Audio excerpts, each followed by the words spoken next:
E você, sabe a diferença entre dispensa de licitação e licitação? Então, dispensa de licitação não é uma modalidade de licitação. Como o próprio nome já diz, ela é uma dispensa de licitação, ou seja, neste caso, a licitação ela é dispensável. O órgão vai fazer uma contratação direta e não precisa realizar um processo licitatório. As duas, tanto a licitação quanto a dispensa de licitação, tudo é regido pela Lei 14.133 de 2021, que é a nova Lei de Compras e Licitações, né? Quais diferenças básicas entre elas? A dispensa de licitação ela é um tipo de contratação direta. Então é um processo simplificado, onde as regras são bem mais tranquilas, a documentação exigida também é bem mais tranquilo, bem mais reduzido, a comprovação da qualificação financeira, da comprovação de experiência, no caso, a apresentação dos atestados de capacidade técnica, tudo isso é bem tranquilo na dispensa de licitação. E existem poréns. A dispensa de licitação ela tem um teto, né? Para 2025, por exemplo, o valor máximo para contratação direta via dispensa de licitação é de R$ 62.725. Já os processos licitatórios, eles são bem mais complexos e, na verdade, é a regra da contratação ou da aquisição no serviço público é via licitação. E aí, dentro dos processos licitatórios, a gente tem uma série de modalidades, como, por exemplo, a concorrência, o diálogo competitivo, o pregão eletrônico, né? Tudo isso são modalidades. E aí existem critérios para que o órgão defina qual será a modalidade de licitação para aquela contratação em si.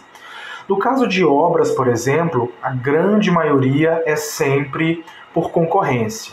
No caso de reformas ou contratação de serviços que são comuns, normalmente a modalidade escolhida é o pregão eletrônico, né?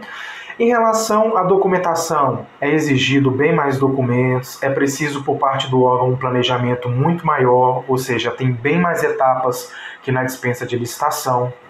Também um prazo de conclusão do processo, desde a abertura, a fase interna, a realização da disputa, né, o processo licitatório em si, a homologação, emissão do empenho, celebração de contrato ou não, tudo isso leva tempo.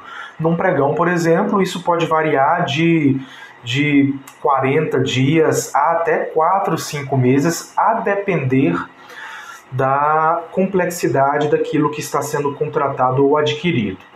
No processo licitatório também sempre há necessidade de um parecer jurídico, né? Ou seja, a procuradoria daquele órgão faz uma análise jurídica referente àquilo, coisa que na dispensa de licitação não é necessário.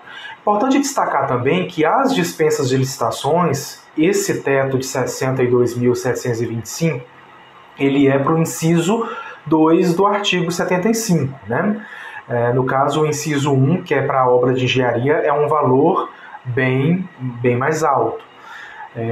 Mas em se tratando de serviços comuns ou aquisição de materiais, a gente trata sempre do inciso 2. E o artigo 75, como vocês podem verificar, lá na Lei 14.133, ela tem uma série de situações em que é possível se dispensar a licitação para a contratação de serviços. Dentre essas situações, eu posso destacar aqui, por exemplo, a questão da calamidade pública, né? Se de repente acontece alguma tragédia ambiental, alguma situação destrói o órgão ou compromete o seu funcionamento, aquele órgão pode fazer uma dispensa para contratação de serviços para reparo daquela situação, ou seja lá o que for, reparo elétrico, reforma predial, qualquer coisa acima desses 62 mil. Por quê? Porque há uma necessidade real e justificável para aquela contratação direta. Claro que vai ser necessário uma análise jurídica nesse sentido, mas como trata-se de uma calamidade pública, esse processo ele é bem mais rápido, né? Quando você vai contratar um serviço, por exemplo, que é prestado por um outro órgão público. Então você não precisa fazer um pregão, porque não há ali uma concorrência como a gente costuma conhecer na prática de mercado, né? De órgão para órgão. Então é possível se dispensar a licitação também. Então tem uma série de outros motivos em que é possível sim fazer a dispensa. Em termos de tempo, a dispensa sempre vai ser mais rápida, porque se trata de uma contratação direta. Licitação sempre vai ser mais demorada. Documentação da licitação sempre é mais complexo. Você tem, por exemplo, a constituição de uma comissão de planejamento, documento de formalização de demanda, estudo técnico preliminar, mapa de gerenciamento de riscos, painel de pesquisa de preços, né, a elaboração do termo de referência, o próprio edital, os prazos de publicação desse edital são mais longos.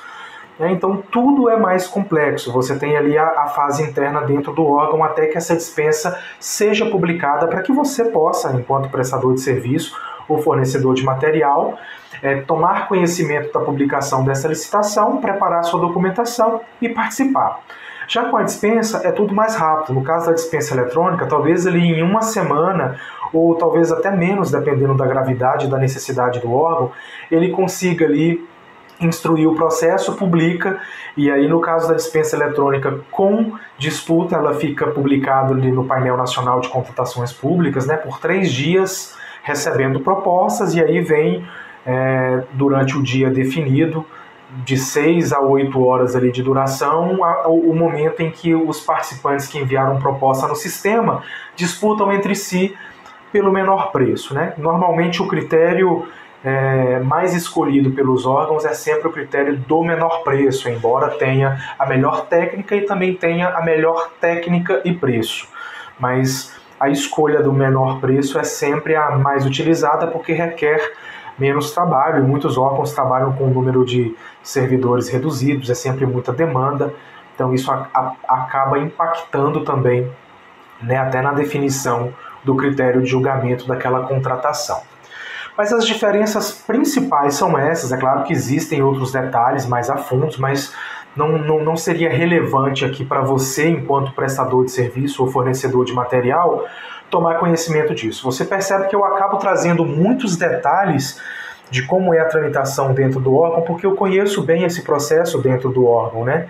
E acaba que esse é um diferencial, porque muita gente que está aqui nesse ramo de capacitação, né, de ensinar as pessoas a como participar de processos licitatórios, eles acabam tendo apenas a visão de fornecedor ou de prestador de serviço, porque ele conhece apenas esse lado.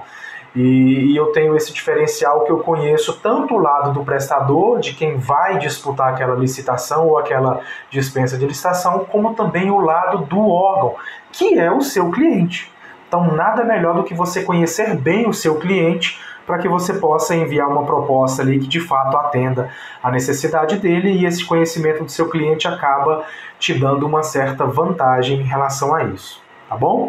Então um grande abraço. Se você curtiu aí esse vídeo, dá um joinha, compartilha com alguém que tenha interesse, com algum empresário, algum conhecido que tenha interesse de entrar nesse ramo das contratações públicas, tá joia? Eu sou o Francisco Torcati, esse é o Prestador Pro, e até o próximo vídeo.